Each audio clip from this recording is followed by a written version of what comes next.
for joining today's conference call with Governor Andrew Cuomo. I will now turn it over to Governor Cuomo. Sir, please go ahead. Good afternoon, everyone. We have Melissa DeRosa, Dr. Howard Zucker, Robert Mejica, Beth Garvey. Thank you for joining us today. Let me give you an update. COVID update, positivity, 3.11%. 74 New Yorkers passed away from COVID yesterday. They are in our thoughts and prayers. Number hospitalized, 4634, down 101, lowest number since December 6th. That is great news. 935 patients in ICU, lowest number since December 7th. 639 intubated yesterday, that's down 26. That's good news. Positivity by region. Number one, which is not a good thing. You don't want to be number one in this. 4.4, Long Island 4.2, New York City 3.9, North Country 1.9, Capital Region 1.8, Western New York 1.7, Finger Lake 1.6, Mohawk 1.4, Central New York 0.8, Southern Tier 0.6. That comes out to 3.13. In New York City, take a guess. Bronx, number 1, 4.9. Staten Island, 4.8, which is a turnaround. Queens, 4.6. Brooklyn, 4.3. Manhattan, still only 2.82. On vaccines, we administered 6 million to date. Percent of New Yorkers with at least one vaccine dose, 21%. Percent of New Yorkers completed vaccine, 10%. We've done 178,000 vaccines in the last 24 hours. More than 1 million doses have been administered in the past 7 days. The President's announcement last night is going to have a major ramification on states' vaccination capacity. He has moved up dramatically the amount of vaccines that are available.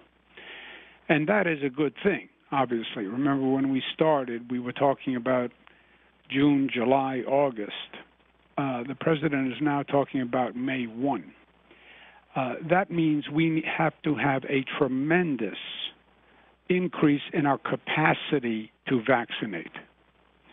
And that is a logistical undertaking unlike anything we have done before.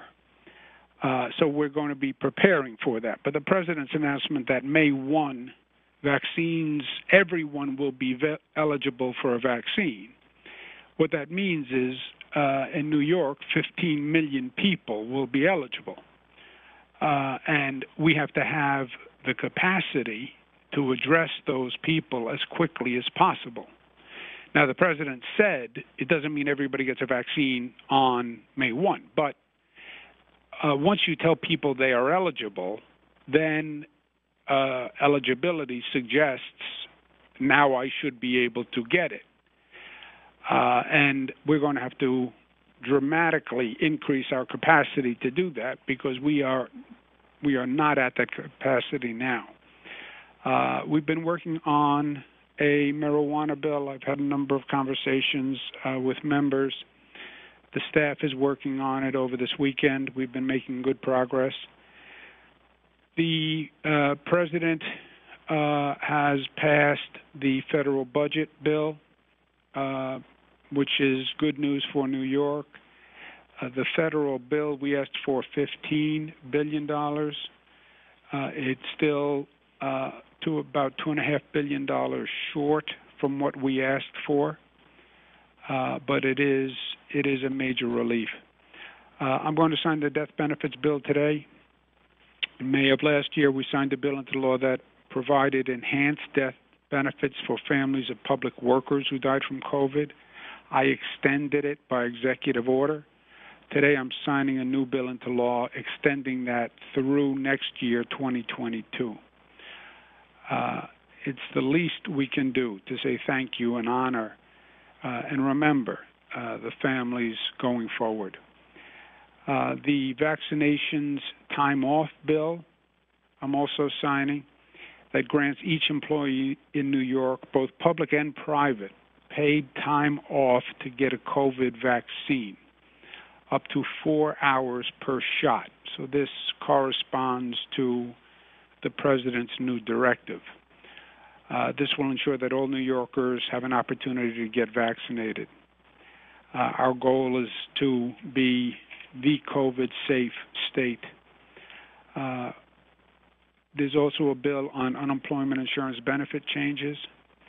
Many states have overpayment waiver options. New York does not have that currently, but going forward, we're going to ensure it. You earn less than $150,000 of the federal poverty level through no fault of your own. You've been overpaid. This would constitute a hardship, so we're not going to require people to repay or have it deducted from their future benefits. The pandemic was brutal on everyone and brutal economically. And if this is a way we can help, then that's what we want to do. Let me make a statement, and then we'll take your questions.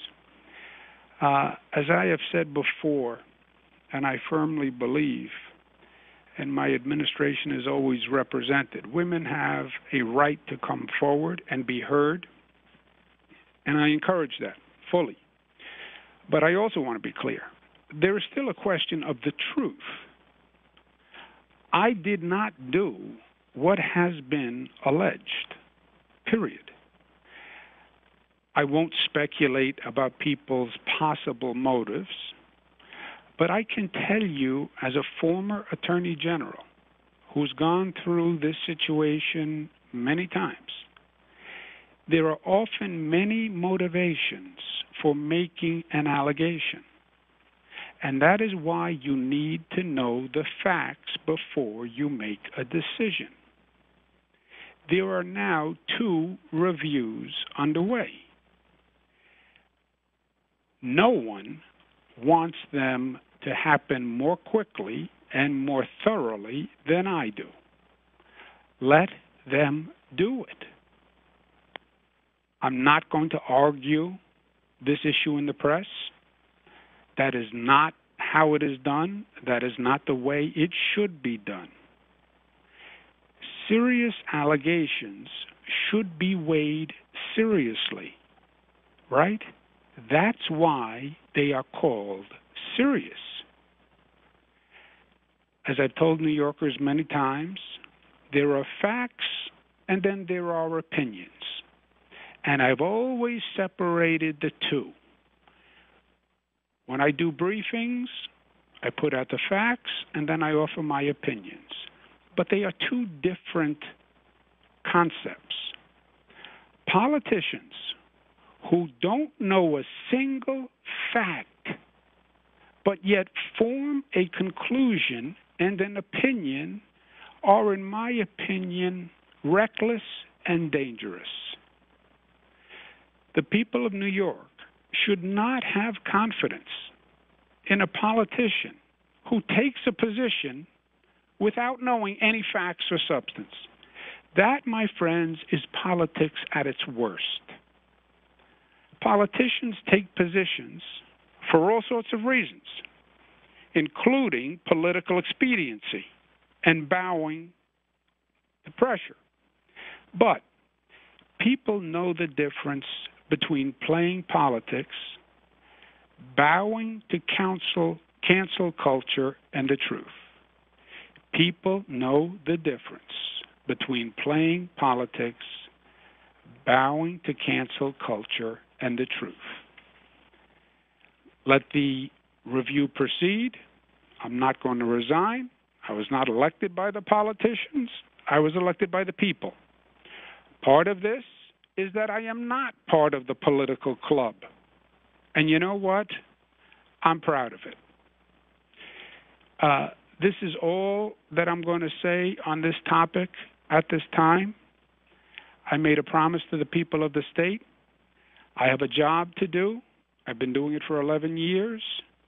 This is probably the most critical time in the state's history. Everything that I have learned in the federal government, as Attorney General, as Governor, I am bringing to the table at this moment. We have a budget due in 2 weeks for a state that is in fiscal crisis. It will be the most difficult budget we have done. We have to perform 15 million vaccinations, and we have to be ready on May 1 for eligibility for the entire state. Never been done before. And then we have to rebuild our state from the bottom up because we have serious issues all across the state, especially in New York City.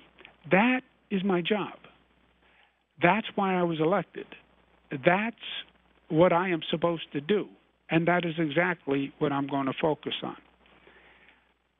For the people of the state, look, they have known me for 40 years. They elected me Attorney General. They elected me Governor 3 times. I have been in the public eye my entire life.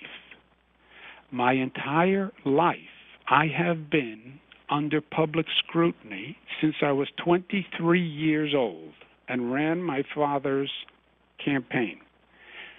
New Yorkers know me. Wait for the facts.